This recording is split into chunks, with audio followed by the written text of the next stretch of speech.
What if I told you that your deepest motives, those that shape your love, your fears, your ambitions, are not only unknown to you, but also profoundly sexual? Human beings, they believe themselves to be rational creatures.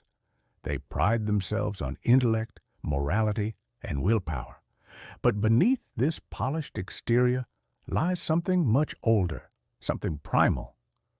In my many years of clinical observation, I came to a conclusion that disturbed even myself.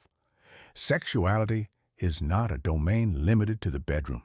It is not confined to the act of intercourse or the flirtation between lovers. Rather, it is a force, raw, relentless, and ever-present, that permeates the entire structure of the human psyche. Let me begin with a fundamental insight. The human mind is not a unified entity. It is a battlefield, a dynamic interplay between the id, the ego, and the superego.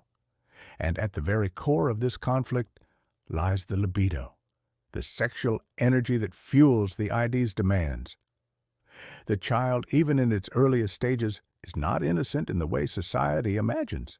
Infants experience pleasure.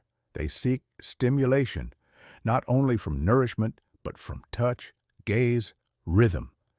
This is what I call the stages of psychosexual development: oral, anal, phallic, latent, and genital. Each stage is marked by a conflict between the body's desire for pleasure and society's demand for restraint.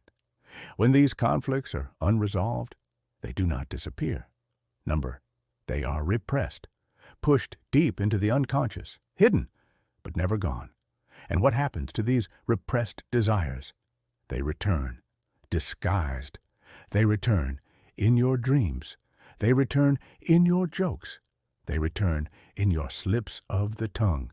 They return in your anxieties, your obsessions, your compulsions.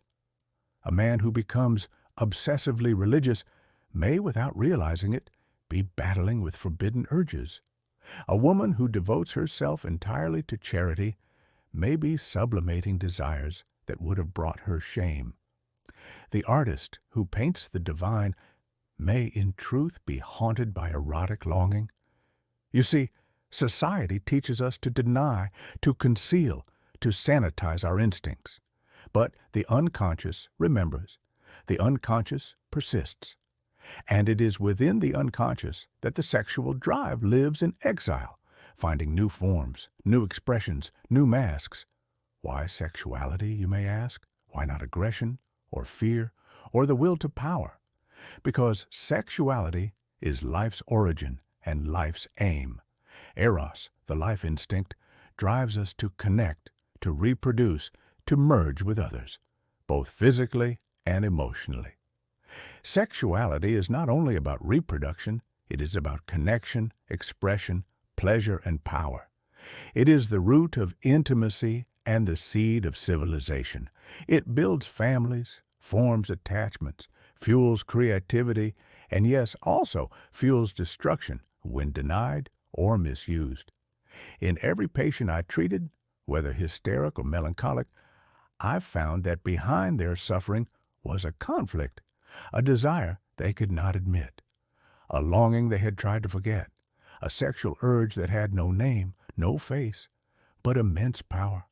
Even the dream, a seemingly innocent landscape of memory and fantasy, is not random.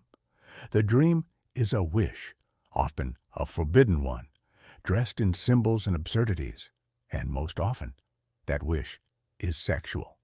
Now, I do not claim that man is nothing but a sexual animal. That would be a vulgar misreading.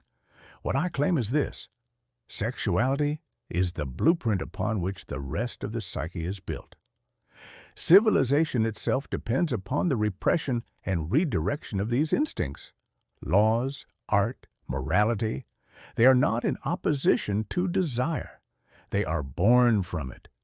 What is a cathedral if not a monument to sublimated longing? What is a poem if not a transmutation of desire into language? Yet this repression has a cost. Modern man, in his effort to appear noble, denies the animal within. But the more we deny, the more our instincts protest. Neuroses, I have said, are the price we pay for civilization. And so, I ask again, what if every act of kindness masks a hidden desire? What if every ambition is rooted in a forbidden craving? What if the very fabric of society is stitched together by threads of longing, shame, and repression? The truth, my friends, is not comfortable, but it is liberating. To understand ourselves, we must first stop lying to ourselves. We must stop pretending that sexuality is something separate, something shameful, something we can neatly contain.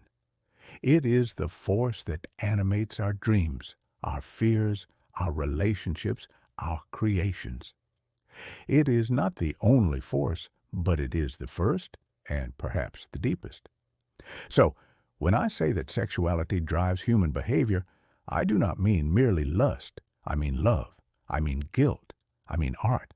I mean madness. I mean the unconscious engine that propels us toward others and toward ourselves. This is the truth I discovered, not in theories alone, but in the faces, voices, and dreams of those who sat across from me in silence and in suffering. Whether you accept it or resist it, it